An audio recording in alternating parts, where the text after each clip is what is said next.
Translation by Venerable Master Hsuan Hua. BuddhistSutra.com.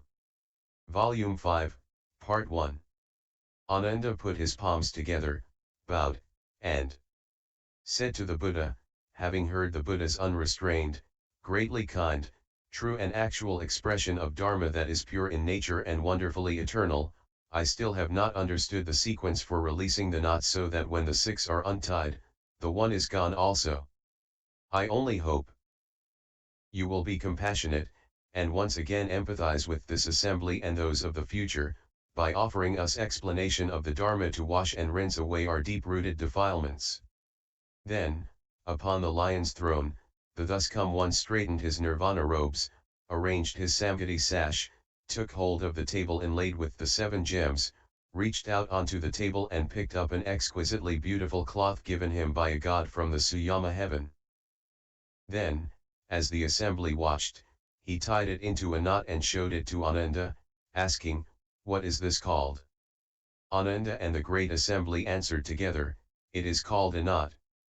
Then the thus come one tied another knot in the beautiful cloth and asked Ananda again, "What is this called?" Ananda and the great assembly once again answered together, "It, too, is called a knot." He continued in this pattern until he had tied 6 knots in the beautiful cloth.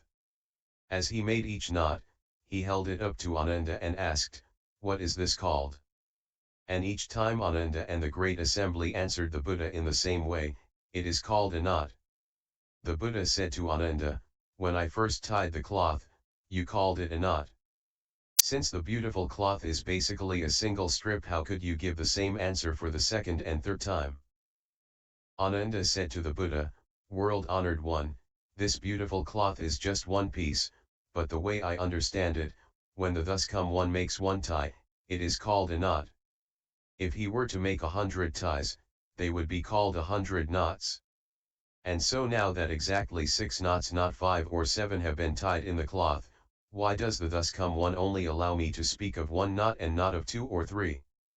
The Buddha told Ananda, "You know that this precious cloth is basically one strip, but when I made 6 ties in it, you said it had 6 knots. Carefully consider the substance of the cloth, it remains unchanged except for the knots in it. What do you think? You identified the first knot I tied as number 1. Now I am ready to tie the 6th knot. Will you also call it number 1? No, world-honored one. If there are 6 knots, the 6th knot can never be called the first one.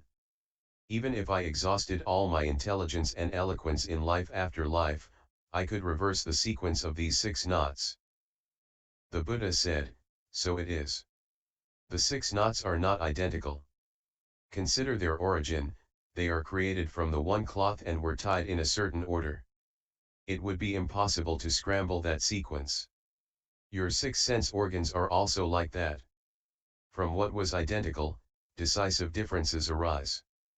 The Buddha said to Ananda, "Assuming you did not want these 6 knots and would like there to be just one cloth, how could you achieve that end?"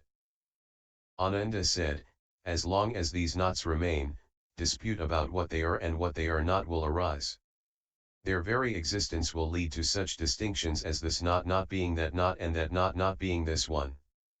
But if the thus come one were to untie them all right now, so that none remained, then there would be no this or that. There would not even be anything called 1, how much the less 6. The Buddha said, "That is also what happens when the 6 sense organs are freed, even the 1 is gone. Because from beginningless time your mind and nature have been insane and disturbed, you have created false knowledge and views. As that falseness continues to arise without respite, perception becomes weary and defilements arise. Just like the whirling flowers that appeared when the eyes grew tired of staring, these too are disturbances that arise without a cause within the tranquil, essential brightness. Everything in the world, the mountains, the rivers, the earth itself, as well as birth, death, and nirvana is these flowers that appear because of our being turned upside down by insanity and weariness." Ananda said, "This weariness is the same as these knots. How do we untie them?" The thus come one took hold of the knotted cloth, pulled on its left end, and asked Ananda, "Is this the way to untie them?" "No, world-honored one." Then the Buddha pulled on the right end and again asked Ananda, "Is this the way to untie them?" "No, world-honored one." The Buddha said to Ananda, "Now I have pulled the cloth left and right and still have not been able to undo the knots. What method do you propose for untying them?" Ananda said to the Buddha, "World-honored one, you must untie the knots from their center. Then they will come undone." The Buddha said to Ananda, "So it is, so it is. If you want to undo them, you have to untie them from the center." Ananda, the Buddha Dharma I explain arises from causes and conditions. But that does not imply grasping at the mixing and uniting of coarse, worldly appearances. The thus come one understands all worldly and world-transcending dharmas and knows their fundamental causes and what conditions bring them into being. This is so to the extent that I know how many drops of rain fall in as many worlds away from here as there are dust motes in the Ganges. The same is true of all the things you can see, why the pine is straight, why the brambles are twisted, why the goose is white, why the crow is black. I understand all these reasons.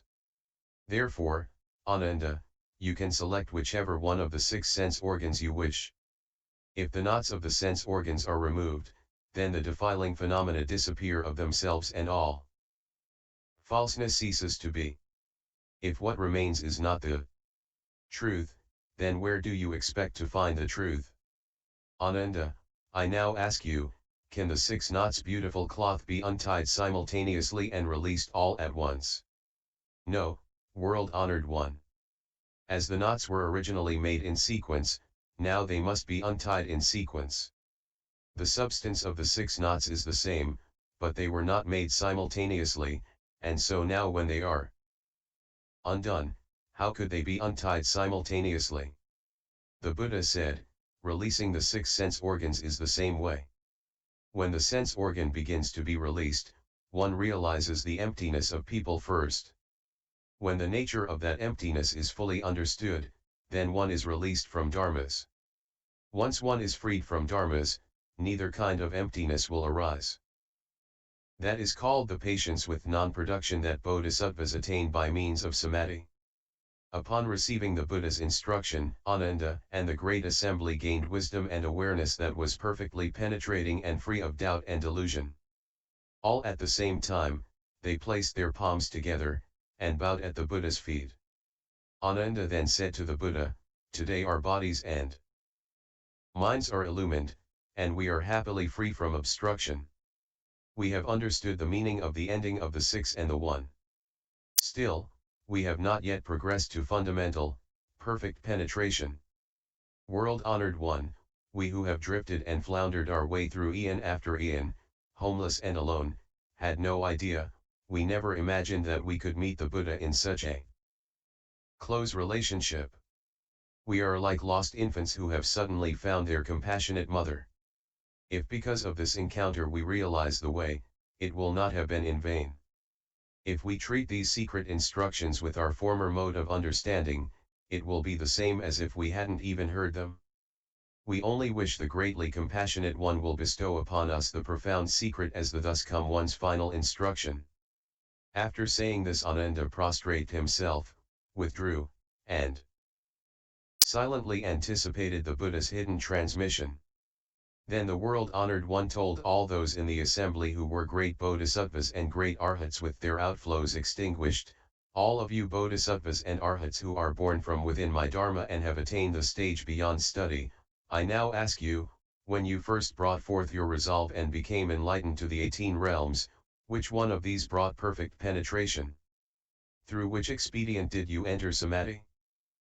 Kundanya, with the others of the first 5 bhikshus, arose from his seat, bowed at the Buddha's feet, and said to the Buddha, "When I was in the deer park and the pheasant garden, I observed the thus come one immediately after his accomplishment of the way.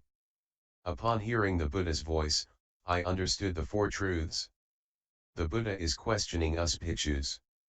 As I was the first to understand, the thus come one certified me and named me Ajahata. His wonderful sound was both secret and all-pervasive. It was through sound that I became an arhat. The Buddha asks about perfect penetration. As I have been certified to it, sound is the foremost means. Upanishad arose from his seat, bowed at the Buddha's feet, and said to the Buddha, I also saw the Buddha when he first accomplished the way. I learned to contemplate the attributes of impurity until I grew to loathe it and came to understand that the nature of all forms is unclean. Bare bones and fine dust all return to emptiness, and so both emptiness and forms are done away with. With this realization, I accomplished the path beyond study. The thus come one certified me and named me Upanishad. Objects of form came to an end, and wonderful form was both secret and all-pervasive. Thus, it was through the attributes of forms that I became an arhat. The Buddha asks about perfect penetration. As I have been certified to it, forms are the foremost means. The pure youth, exalted by fragrance, arose from his seat, bowed at the Buddha's feet, and said to the Buddha, I heard the thus come one teach me to contemplate attentively all conditioned phenomena. I then left the Buddha and dwelt quietly in a pure abode. I observed that when the bhikshus lit sinking incense, its fragrant scent quietly entered my nostrils. I contemplated this fragrance, it did not come from the wood, it did not come from emptiness, it did not come from the smoke, and it did not come from the fire. There was no place it came from and no place it went to.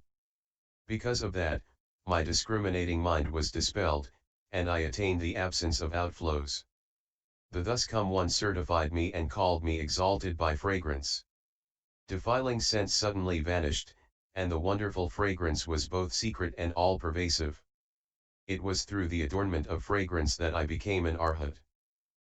The Buddha asks about perfect penetration. As I have been certified to it, being exalted by fragrances are the foremost means.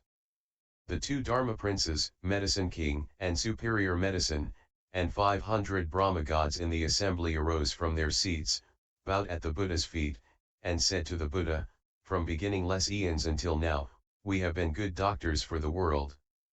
Our mouths have tasted many herbs, wood, metals, and stones of the Saha world, 108,000 flavors.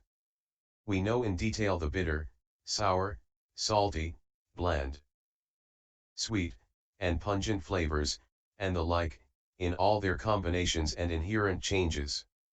We have a thorough knowledge of whether they are cooling or warming, poisonous or non-poisonous.